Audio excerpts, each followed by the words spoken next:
हे friends, मैं self Kamaljeet Singh. मैं आप सभी का स्वागत करता हूं हमारे चैनल सन एजुकेशन चैनल पर।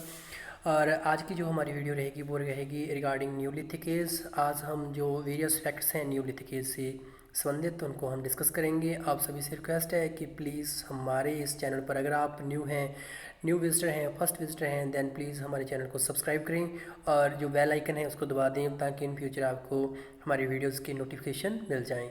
सो फ्रेंड्स, शुरू करते हैं हम हमारी आज की जो वीडियो है न्यूलिथिक एज से संबंधित। सो फ्रेंड्स, अगर हम न्यूलिथिक एज की बात करें तो ऑलरेडी हमने इसकी नेम के बारे में पहले लास्ट वीडियो में बात कर चुके हैं और अब भी कर लेंगे। न्यूलिथिक में अगर हम न्यू वर्ड का मतलब समझें तो न्यू वर्ड का मतलब है न्यू एंड लिथिक वर्ड का मीनिंग है पत्थर। सो स्टोन, सो हम इसको बोल सकते हैं न्यू स्टोन एज, नमा पत्थर युग हम इसको बोल सकते हैं। और अगर हम इसकी समय अवधि की बात करें, ये किस समय के दौरान रही, तो वो रहेगी 4000 BC टू 1800 BC। सो जी इसका समय अवधि है। इस समय के बीच बीच में जो हमारी एज है उसको न्यूलिथिक एज में काउंट किया जाता है।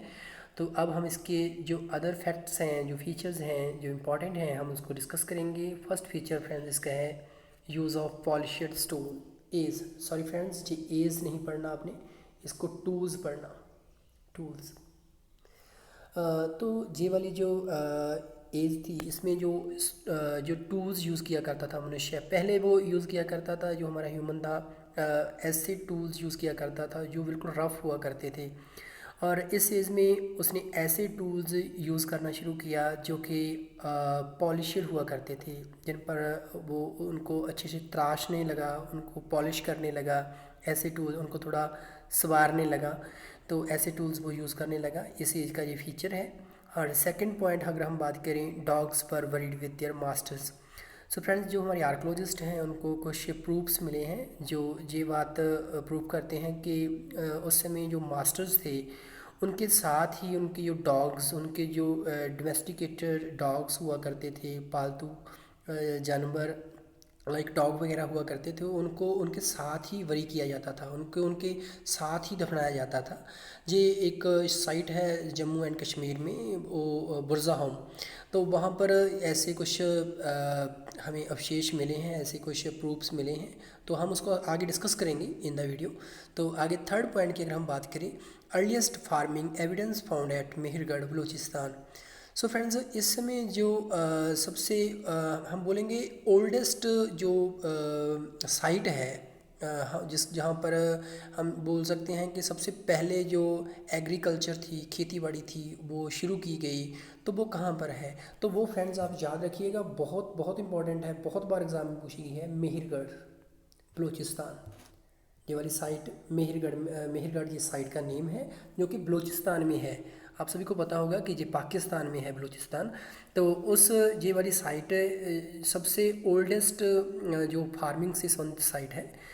तो आगे फोर्थ पॉइंट की अगर हम बात करें, production of Ragi, horse gram, wheat, barley, rice, mills and lentils. So friends, ये सभी जो रगी, हॉर्स ग्राम, बीट, बार्ले, राइस, ये सभी ऐसी जिन्स हैं जिनकी उस समय जो एग्रीकल्चर थी, खेती बाड़ी थी, उसमें प्रोडक्शन इनका किया जाता था, इनकी खेती बाड़ी की जाती थी, हम आसान भाषा में कहें तो आगे इनको भी आप याद रखिएगा। आगे use of cotton and wool and use of Potter wheel. So friends, जो न्यूलिथिक साइट थी, न्यूलिथिक एज थी, इस एज में जो कॉटन है, हमारी कपास है, उसका उपयोग शुरू हो चुका था, और वूल उसका भी जो उपयोग था वो शुरू हो चुका था, और यूज़ ऑफ पॉटर व्हील, जो हमारे बर्तन बनाने के लिए वो चक्कर होता है, जो एक पहिया सा होता है, उसका भी उपयोग मनुष्य ने शुरू कर दिया था, हमारे जो ह्यूमंस थे उन्होंने शुरू कर दिया था। ऐसे हम कह सकते हैं कि उसका माइंड धीरे धीरे डेवलप हो चुका था काफ़ी हद तक। अब वो नई नई इन्वेंशंस करने लगा था। आगे हम 6 पॉइंट की अगर बात करें, 6 पॉइंट की, man lived in caves and decorated the walls with paintings. तो इस समय जो ह्यूमंस थे वो केव्स में ही रहते थे। ऑलरेडी देखिए हमने लास्ट वीडियो में डिस्कस भी किया है कि ह्यूमंस थे वो केव्स में ही रहते थे, और इस समय वो अपने जो केव्स थी उनको डेकोरेट करने लगे थे, उनकी जो दीवार्स थी उनको डेकोरेट करने लगे थे with the help of paintings, वो पेंटिंग्स बनाने लगे थे। और आगे 7th पॉइंट की अगर हम बात करें, they knew the art of boat making. इस समय जो न्यूलिथिक एज है, इस समय जो ह्यूमंस थे वो बोट मेकिंग उन्होंने शुरू कर दी थी, वो किश्ती वगैरह बनाना सीख चुके थे। तो आगे है 8th point, in later stage they started living in A rectangular house made of mud and read. So friends, इस समय देखिए, अगर हम न्यूलिथिक एज की शुरुआत में बात करें तो वो जो ह्यूमंस थे वो केव्स में ही रहते थे। देखिए, इसको आप ध्यान में रखिएगा, वो केव्स में ही रहते थे, रॉक शेल्टर्स में ही रहते थे। लेकिन वो जैसे जैसे समय बीतता गया, न्यूलिथिक एज के अंत तक वो उन्होंने रेक्टेंगुलर हाउस जो मड और रीड मीन्स के गारे जैसे हम बोल सकते हैं, और जो मड वगैरह था, ठीक है, गारा वगैरह था, उससे बने हुए, यानी कि हम बोल सकते हैं वो अपने आर्टिफिशियल मकानों में रहने लगा था मनुष्य। तो फ्रेंड्स, आगे बढ़ते हैं। उम्मीद है आपको ये सभी जो फैक्ट्स हैं ये अच्छे से समझ आ रहे होंगे। हाँ जी, अब इस 9th पॉइंट में अगर हम डिस्कस करेंगे term neolithic coined by John Lubbock. तो ऑलरेडी हम डिस्कस कर चुके हैं term palaeolithic and the neolithic and the mesolithic, all terms are coined by the John Lubbock. तो आप इसको याद रखिएगा, कई बार एग्जाम में पूछ लिया जाता है, वैसे ज़्यादा इंपॉर्टेंट नहीं है पर फिर भी कई बार पूछ लिया जाता है। 10th पॉइंट देखिए, अब जहाँ पे बुर्जा home, a Neolithic site, we find evidence of agriculture, hunting and fishing, etc. And domestic dogs buried with their master. So friends, ये वाली लाइन मैं ऑलरेडी इसके बारे में आपसे डिस्कस कर चुका हूँ। देखिएगा, जो बुर्जा होम एक साइट है जम्मू एंड कश्मीर में जे पाई गई है, ये एक न्यूलिथिक साइट है। तो ये एक साइट का मतलब आप समझते होंगे, साइट मीन्स एक ऐसी जगह जहाँ पर हमें कुछ किसी सभ्यता के, किसी सिविलाइजेशन के, किसी एज के कुछ हमें प्रूफ्स मिले हैं, कुछ फॉसिल वगैरह मिली हैं, कुछ ऐसे एविडेंस मिले हैं जो हमें हेल्पफुल हों उस सभ्यता के बारे में जानने के लिए। तो found evidence of agriculture, hunting and fishing, जहाँ पर कुछ खेती बाड़ी की, कुछ जो हंटिंग शिकार वगैरह करने के, कुछ फिशिंग वगैरह लाइक मच्छी का शिकार करना, मछली का शिकार करना, सॉरी। तो ऐसे कुछ एविडेंस यहाँ पर मिले हैं। और जहाँ पर एक वो वाली बात जैसे हमने पिछले लास्ट में डिस्कस किया है, एक पॉइंट डिस्कस किया था, domestic dog worried with their master, जो पालतू कुत्ता मीन्स उसको उसके मास्टर के साथ ही उसको वरी किया गया, उन दोनों को एक साथ ही दफनाया गया। ऐसे भी अवशेष मिले हैं, ऐसे भी हमें प्रूफ्स मिले हैं, एविडेंस मिले हैं। Houses were divided into 4 parts, earlier villager system formed.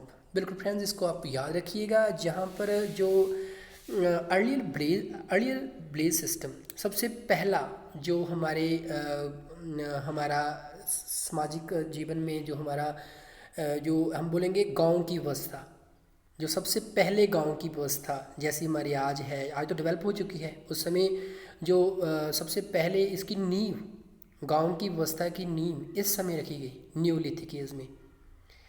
तो आगे हम 12th पॉइंट को पढ़ेंगे, tools polished finely, small stone tools, symmetrical tools and like blades were in excess and chisels. तो ये कुछ टूल्स के नेम हैं। ये टूल्स जो यूज़ हुआ करते थे बहुत छोटे हुआ करते थे, बहुत स्मॉल टूल्स हुआ करते थे। जैसे मैंने लास्ट जो हमारी मेसोलिथिक एज है उसमें पढ़ा था कि माइक्रोलिथिक टूल्स थे वो यूज़ होने लगे थे। माइक्रोलिथिक टूल्स ऐसे छोटे छोटे टूल्स हुआ करते थे जिनका आकार 1 to 5 सेंटीमीटर के नियर अबाउट हुआ करता था। और जहाँ पर भी ऐसे ही टूल्स वो ज़्यादा सिमेट्रिकली एक जैसे और बड़े अच्छे से दिखने वाले टूल्स, अब जो हमारा ह्यूमन था वो उसने काफ़ी अपने माइंड को डेवलप कर लिया था इनकी बनावट के लिए। सो आगे हम 13th पॉइंट को डिस्कस करेंगे, use of dyke, basalt and dolomite to manufacture of pottery. Friends, ये डाइक, बसाल्ट और डॉलमाइट ये ऐसी जो कुछ उस समय जो स्टोन्स हुआ करते थे जिनको यूज़ करने लगा था मनुष्य पॉटरी के लिए, और जो वो बर्तन बनाने के लिए इनका यूज़ करने लगा था। आप इसको याद रखिएगा, कई बार एग्ज़ाम में पूछ लिया गया है ये ऑलरेडी। और जो हमारा 14th पॉइंट है, आल्सो कॉल्ड न्यूलिथिक रेवोल्यूशन। जो न्यूलिथिक एज है इसको न्यूलिथिक रेवोल्यूशन भी बोला जाता है, एक और नेम दिया हुआ है।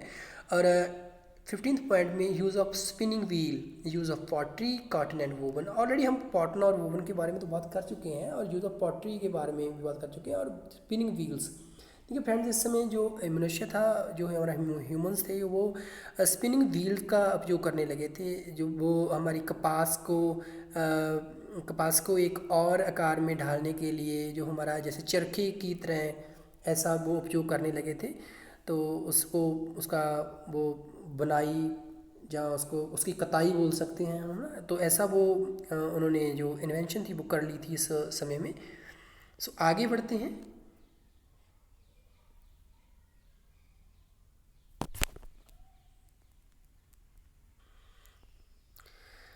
फ्रेंड्स, अब हम इसकी कुछ मेन साइट्स हैं, इनके बारे में आप बात करेंगे। देखिए, ये मेन साइट्स हैं, आप इसको बार बार पढ़िएगा तो तभी ये याद होंगी।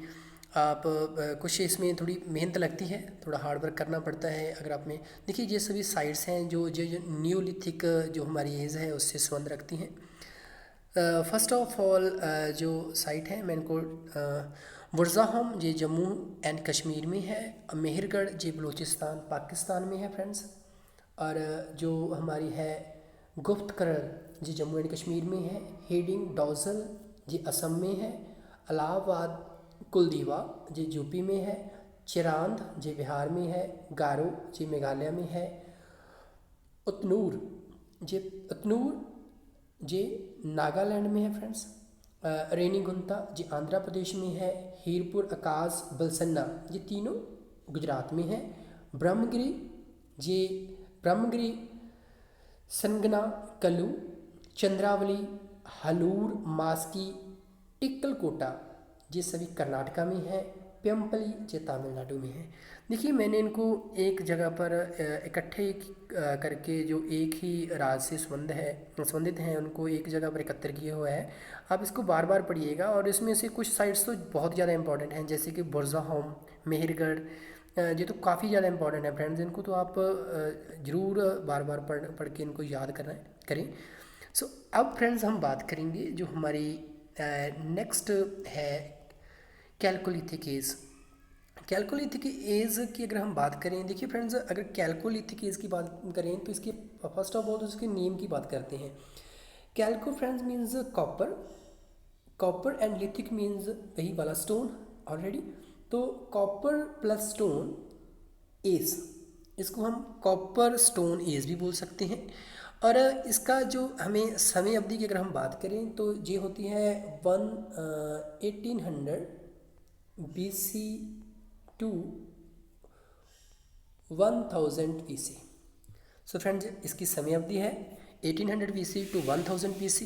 अब हम इसके जो फैक्ट्स हैं, मेन फीचर्स हैं, हम उनको डिस्कस करेंगे। फर्स्ट फीचर की अगर हम बात करें, first metal to be used copper. बिल्कुल फ्रेंड्स, तो बहुत इंपॉर्टेंट है। जो ये हमारा ह्यूमन है उसके द्वारा फर्स्ट जो मेटल्स यूज़ की गई वो है कॉपर। और इसको कैलकोलिथिक एज इसीलिए बोलते हैं क्योंकि इसमें कॉपर और स्टोन दोनों का यूज़ हुआ करता था। किस काम के लिए यूज़ हुआ करता था? टूल्स बनाने के लिए। वो इस समय वो टूल्स बनाने लगा था मनुष्य, किसके? स्टोन्स के, कॉपर के, और बोन्स के तो ऑलरेडी चल ही रहे थे। अब कैलकोलिथिक एज के बाद इसके बारे में तो मैं अब बता ही चुका हूँ आपको। Chalcolithic means stone plus copper age. और हम अब आगे बढ़ेंगे। थर्ड पॉइंट फ्रेंड्स क्या कह रहा है? थैचर्ड हाउसेस प्राइमरी रूरल कम्युनिटीज़। तो इस समय जो जैसे मिट्टी के गारे के जो हाउसेस वगैरह थे वो बनने शुरू हो गए थे, और जो रूरल कम्युनिटीज़ थी वो डेवलप हो चुकी थी। जैसे मैंने आपको बताया है कि न्यूलिथिक एज में जो हमारी नींव थी रूरल कम्युनिटीज़ की, वो हमारे गांव की वो रखी जा चुकी थी, अब वो धीरे धीरे डेवलप होने लगी थी। और फोर्थ पॉइंट है वर्शिप मदर गॉडेस एंड वुल। इस समय के जो लोग थे वो मदर गॉडेस मीन्स कि इसको अर्थ गॉडेस भी बोला जाता है, और वुल उसकी पूजा वो करने उन्होंने शुरू कर दी थी। फिफ्थ पॉइंट है painted pottery black and read with white lines. तो ये तो हमने आज तक देखी है, तो आज भी हमारे यहाँ प्रचलित है। ये तो पेंटेड पॉटरी मीन्स कि उस समय जो बर्तन हुआ करते थे, जो बर्तन बनाए जाते थे, उन पर पेंटिंग की हुआ करती थी। Black and read with white lines. उनके ऊपर जहाँ तो ब्लैक कलर किया करता था मनुष्य, और जहाँ फिर रेड, और उसके ऊपर वाइट लाइन से डिज़ाइन बनाता था।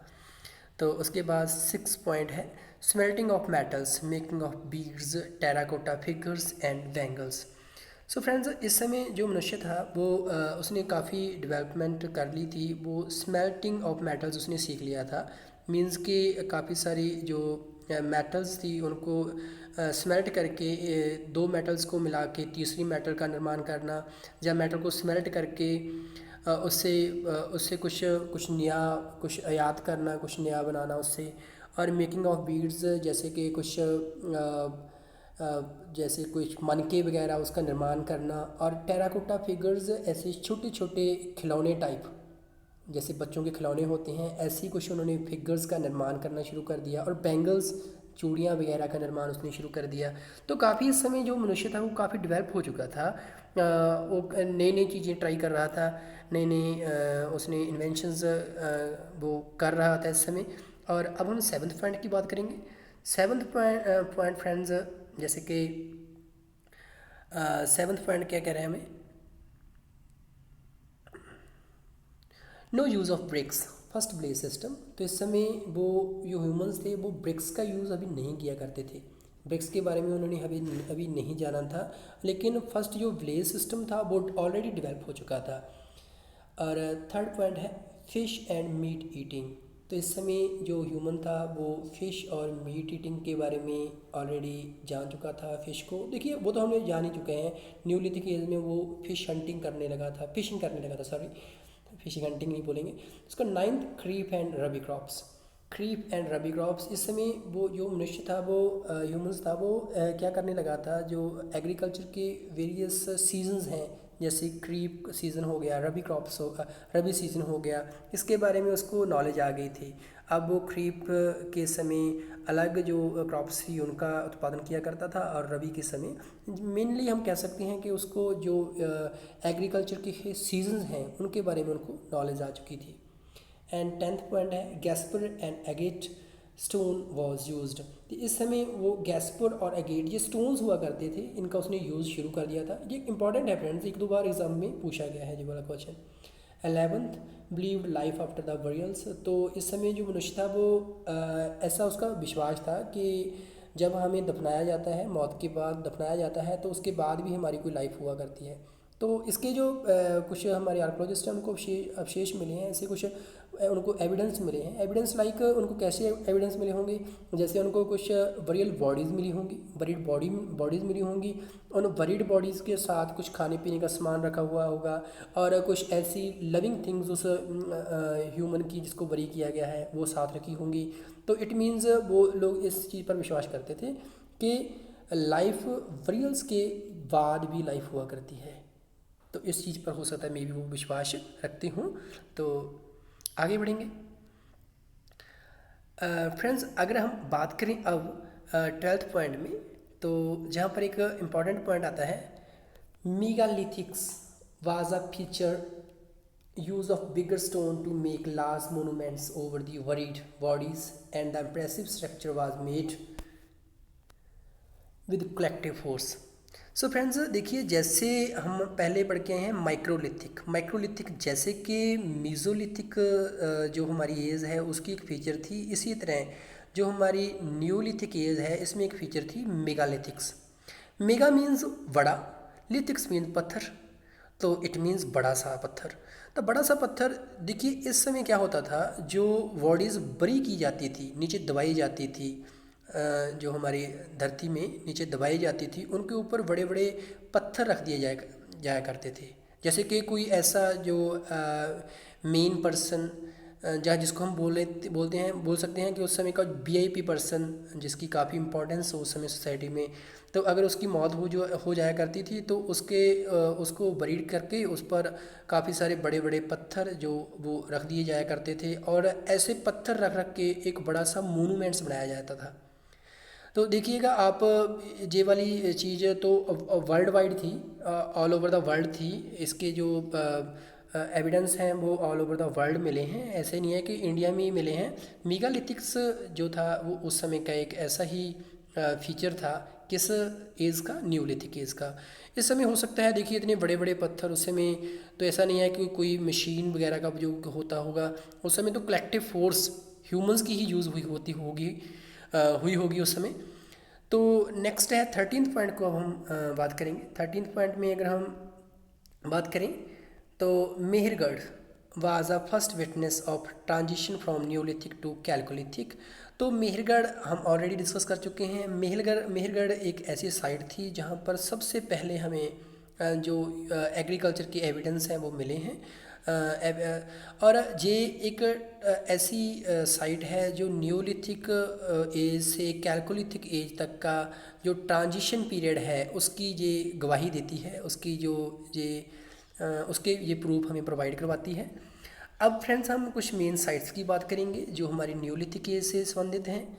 वो वाली साइट्स हैं मेदिनीपुर वेस्ट बंगाल में है, चिरांद जे बिहार में है, बुर्दवन जे वेस्ट बंगाल में है, गेलंद, आहार, थम्बावती जे ऑल 3 राजस्थान में है, दैमाबाद, चंदौली, जारवे, नासिक, नेवास महाराष्ट्र में है, मालवा, एरन, क्वेता ये मध्य प्रदेश में है। और इन साइट्स को आप बार बार पढ़िएगा और आपके याद हो जाएंगे, फिर आसानी से आप देखिए। ये जो साइट्स हैं ये NTA नेट वगैरह या कुछ अपर लेवल के एग्ज़ाम में ज़रूर पूछी जाती हैं। फ्रेंड्स अब हम बात करेंगे हमारी जो आयरन एज है। Iron age friends, iron age की अगर हम आयरन एज आप समझ सकते हैं लोह युग, और इसकी अगर हम समय अवधि की बात करें तो वो रही है 1000 BC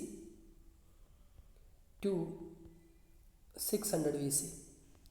इस समय के दौरान जो समय रहा उसको हम आयरन एज बोलते हैं। तो इसके जो कुछ फीचर्स हैं उनके बारे में बात करेंगे। फर्स्ट ऑफ ऑल तो area upper Ganga valley, Tapti valley and Baluchistan plains. तो ये इसके अवशेष या इसके एविडेंस हमें जो गंगा वैली के कुछ अपर गंगा वैली के कुछ पार्ट्स हैं, ताप्ती वैली के कुछ पार्ट्स हैं और बलूचिस्तान प्लेन्स के कुछ पार्ट्स हैं, उनमें से हमें इसके एविडेंस मिले हैं। सो सेकंड है first evidence of iron age found at Ahichchhatra. It's very important friends, Ahichchhatra in district Bareilly district जो कि यूपी में है, उत्तर प्रदेश में है। बरेली डिस्ट्रिक्ट में एचत्रा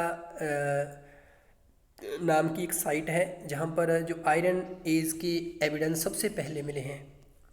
आगे बढ़ेंगे और सेकंड पॉइंट है जी इसका, this is related to 800 BC known as PGW, it means painted grey ware. तो ये वाली जो एज है ये 800 BC से रिलेटेड है, जो जहाँ पर फाउंड हुई है वो 800 BC से रिलेटेड है, इससे संबंध रखती है। और इसको PGW पेंटेड ग्रेवियर बोला जाता है। और largest sites found in Rajasthan. तो इसकी जो लार्जेस्ट साइट्स हैं, सबसे ज़्यादा जो साइट्स हैं वो हमें राजस्थान में फाउंड हुई हैं। Fifth point, iron metal was very pure. और इस समय जो आयरन मेटल यूज़ हुआ करती थी वो बहुत ही प्योर थी, बहुत ही शुद्ध थी, क्योंकि उस समय जो ह्यूमंस था वो आयरन के साथ किसी और मेटल को मिला के यूज़ नहीं करता था। जो आयरन नीचे से उसे मिला उसी को वो उसी शुद्ध रूप में वो यूज़ करता था। Iron artifacts, utensils, weapons, carpentry tools, agriculture tools. So friends इस समय जो आयरन था उसका ये उपयोग करता था बर्तन बनाने के लिए, हथियार बनाने के लिए। जो हमारे कारपेंट्री टूल्स होते हैं और एग्रीकल्चर टूल्स होते हैं, उन सभी को बनाने के लिए आयरन का उपयोग मनुष्य करने लगा था। सो आगे सेवन्थ पॉइंट है PGW mainly flourished mainly in Punjab, Uttar Pradesh and northern Rajasthan. देखिए फ्रेंड ये PGW और BRW ये कुछ उस समय के हम बोलेंगे कुछ कल्चर थे। PGW BRW इनको हम अलग से एक वीडियो में डिस्कस करेंगे। तो ये PGW बड़ा जो हमारा कल्चर था ये पंजाब, उत्तर प्रदेश और नॉर्थन राजस्थान में डेवलप हुआ था। और एट्थ पॉइंट है use of weapons with iron heads found in western UP. कुछ वेपन्स जिनके हेड्स ऊपर आयरन के लगे हुआ करते थे वो वेस्टर्न यूपी में फाउंड हुए हैं। और आप BRW की फुल फॉर्म याद रखिएगा, एक दो बार एग्जाम में पूछी गई है। BRW means black and red ware. और नेक्स्ट है 10th point advent of farming. तो आप इसको याद रखिएगा। देखिए कई बार ऐसे पूछ लिया जाता है कौन सी चीज़ पहले एडवेंट हुई, कॉटन पहले एडवेंट हुई या फार्मिंग। तो एडवेंट ऑफ फार्मिंग 7000 BC में जो फार्मिंग थी वो एडवेंट हो चुकी थी, और अपीयरेंस ऑफ कॉटन मीन्स के कॉटन का जो प्रोडक्शन था वो शुरू हुआ था 4700 BC के आसपास। So friends, this is all about the हमारी जो हमने न्यूलिथिक एज और कैलकोलिथिक एज और दी आयरन एज। आई होप कि आपको ये वीडियो अच्छा लगा होगा। अगर आपको ये वीडियो अच्छा लगा देन प्लीज़ हमारे इस चैनल को सब्सक्राइब करना और बेल आइकन को दबा देना, और हमारी इस वीडियो को लाइक करना और शेयर करना। Thanks for watching, have a great day.